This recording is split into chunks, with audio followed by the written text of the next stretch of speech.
وبركاته. الحمد لله والصلاة والسلام على سيدنا محمد وعلى آله وصحبه أجمعين أما بعد.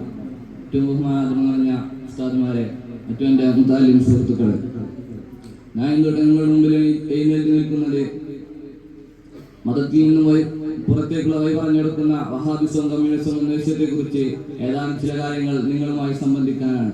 അതിൽ നാഥൻ തുണക്കുമാറാകട്ടെ. വഹാബിസവും കമ്മ്യൂണിസവും കൊടികുത്തുക എന്ന ഒരു കാലഘട്ടത്തിലാണ് നാം ജീവിച്ചു കൊണ്ടിരിക്കുന്നത്. ഒരു മുസ്ലിമായ നമ്മെ സംബന്ധിച്ചിടത്തോളം എന്താണ് വഹാബിസം, എന്താണ് കമ്മ്യൂണിസം എന്നറിയൽ അനിവാര്യമാണ്. 1400 വർഷങ്ങൾക്ക് മുമ്പ് നബി സല്ലല്ലാഹു അലൈഹി വസല്ലം തങ്ങൾ കൊണ്ടുവന്ന മതമാണ് ഇസ്ലാം എന്നുള്ളത്. നബി സല്ലല്ലാഹു അലൈഹി വസല്ലം തങ്ങളുടെ കാലഘട്ടത്തിൽ ഇസ്ലാം എന്ന് പറഞ്ഞാൽ നബി സല്ലല്ലാഹു അലൈഹി വസല്ലം തങ്ങൾ എന്താണ് പ്രവർത്തിച്ചിരുന്നത്, എന്താണ് പറഞ്ഞിരുന്നത്, അതായിരുന്നു ഇസ്ലാം. പിൽക്കാലത്ത് ഇസ്ലാമിൽ ധാരാളം ഭിന്നാഭിപ്രായങ്ങൾ കടന്നു വരികയും അങ്ങനെ ധാരാളം പുതിയ പുത്തൻ പ്രസ്ഥാനങ്ങൾ ഉയർന്നു വരികയും ചെയ്തു.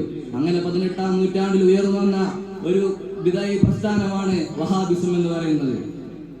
ആരാണ് വഹാബികൾ? മുഹമ്മദ് ബിൻ അബ്ദുൽ വഹാബാണ് ഈ വഹാബിസത്തിന്റെ വാഗ്ദാവായി അറിയപ്പെടുന്നത്. അദ്ദേഹം കൊണ്ടുവന്നതായ മതത്തിൽ ഇല്ലാത്തതായ കുറെ കാര്യങ്ങളും മതത്തിലുണ്ടായിരുന്നതായ പാരമ്പര്യങ്ങളെ ഉപേക്ഷിക്കുന്നതുമായ കുറെ കാര്യങ്ങളാണ് ഈ വഹാബിസം എന്ന് പറയുന്നത്. വഹാബിസം എന്തുകൊണ്ടാണ് നാം എതിർക്കുന്നതെന്ന് ചോദിച്ചാൽ, ഇസ്ലാമിൽ ഉണ്ടായിരുന്നതായ തനതായ പാരമ്പര്യത്തെ അവരില്ലാതാക്കുന്നു. എത്രത്തോളം എന്ന് വെച്ചാൽ ഇസ്ലാമിൽ ഉണ്ടായിരുന്നതായ ദുആഇനെ അവർ വിലക്കുന്നു. ഈ അടുത്തൊരു വഹാബി പറയുകയുണ്ടായി, പള്ളിയിൽ പോയി നിസ്കരിക്കുന്നവൻ കാഫിറാണെന്ന് വരെ. അത്രത്തോളം അവർ അധപ്പതിച്ചിരിക്കുന്നു. ഒരിക്കൽ നബി സല്ലല്ലാഹു അലൈഹി വസല്ലം തങ്ങൾ പറഞ്ഞു, മൻ അഹ്ദസ ഫീ അംരിനാ ഹാദാ മാ ലൈസ മിൻഹു ഫഹുവ റദ്ദുൻ. ആരെങ്കിലും ദീനുൽ ഇസ്ലാമിന്റെ കാര്യത്തിൽ വല്ല പുതുതായി ഉണ്ടാക്കിയാൽ അത് ദീനിൽപ്പെട്ടതല്ല, അത് തള്ളപ്പെടേണ്ടതാണ്. അങ്ങനെ ഒരു തള്ളപ്പെടേണ്ടതായ ഒന്നാണ് ഈ വഹാബിസം എന്ന് പറയുന്നത്. വഹാബിസം മതവുമായി ബന്ധപ്പെട്ട ഒരു ചിന്താഗതിയാണെങ്കിൽ കമ്മ്യൂണിസം എന്ന് പറയുന്നത് മതത്തെ തന്നെ ഇല്ലാതാക്കുന്ന ഒരു ചിന്താഗതിയാണ്. വെറും രാഷ്ട്രീയ സാമ്പത്തിക നേട്ടങ്ങൾക്ക് മാത്രമുള്ള ഒന്നാണ് ഈ കമ്മ്യൂണിസം എന്ന് പറയുന്നത്. 19ാം നൂറ്റാണ്ടിൽ കാൾ മാർക്സ് ആണ് ഈ കമ്മ്യൂണിസത്തിന് തുടക്കം കുറിച്ചത്. ഈ സാമ്പത്തിക നേട്ടങ്ങൾക്ക് വേണ്ടി കമ്മ്യൂണിസത്തിലേക്ക് പോകുമ്പോൾ നാം ഒക്കെ ആലോചിച്ച് നോക്കണം, ആരായിരുന്നു ഈ കമ്മ്യൂണിസ്റ്റുകാരെന്ന്. ഇസ്ലാമിന് എന്തൊക്കെയാണ് അവർ ചെയ്തു വെച്ചിട്ടുള്ളത് എന്നൊക്കെ നാം ആലോചിച്ച് നോക്കണം. 1921 അവർ ബുഖാറ പിടിച്ചെടുത്തു. അന്നുണ്ടായിരുന്നതായ ബുഖാറ എന്ന് പറയുന്നത് ഇസ്ലാമിന്റെ പ്രതാപം നിലനിൽക്കുന്ന ഒരു കാലഘട്ടമായിരുന്നു. ബുഖാരി മുസ്ലിം ഇമാമും ഇബ്നു സീനയൊക്കെ ഉണ്ടായിരുന്നതായ ഒരു നാടായിരുന്നു ബുഖാറ എന്ന്. അവിടേക്ക് അവർ കമ്മ്യൂണിസം കൊണ്ടുവരികയും ആ നാടിനെ അവർ ഇല്ലാതാക്കുകയുമാണ് ചെയ്തത്.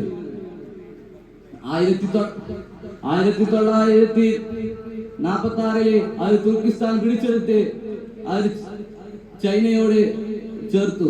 എന്നിട്ട് അവിടെ കമ്മ്യൂണിസ്റ്റ് 1961 നവംബർ 11 അവരൊരു പുതിയ നിയമം കൊണ്ടുവന്നു. അവിടെ അറബി സംസാരിക്കാൻ പാടില്ല, അവിടെ ഉള്ളവരെല്ലാം പന്നി മാംസം കഴിക്കണം എന്നൊക്കെ പറഞ്ഞ്, ഇങ്ങനെയൊക്കെ പറഞ്ഞ് മുസ്ലിമീങ്ങളെ ഇല്ലാതാക്കിയ ഒരു പ്രസ്ഥാനമാണ് ഈ കമ്മ്യൂണിസം എന്ന് പറയുന്നത്. ഈ കമ്മ്യൂണിസത്തെ നാം പാടെ നിഷേധിക്കണം. ഈ കമ്മ്യൂണിസത്തിലേക്ക് പോകുമ്പോൾ നാം ഒക്കെ ആലോചിക്കണം എന്താണ് അവരുടെ ആവശ്യം എന്നുള്ളത്. അവർ പറയുന്നത് മതത്തെയും പാരമ്പര്യങ്ങളെയും ഒക്കെ ഉപേക്ഷിച്ച് സമൂഹത്തിന് എല്ലാ മേധാവിത്വവും നൽകുക എന്നാണ് അവർ മുന്നോട്ട് വെക്കുന്ന ആശയം. ആ ആശയങ്ങളെല്ലാം നാം ഗൗരവത്തോടെ കാണേണ്ടതായ ഒരു സാഹചര്യമാണ്.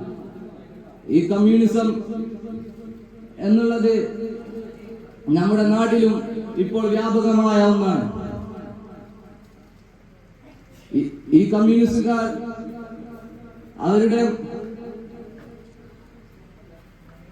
ഇത്രയും പറഞ്ഞുകൊണ്ട് ഞാൻ പ്രസംഗിക്കാൻ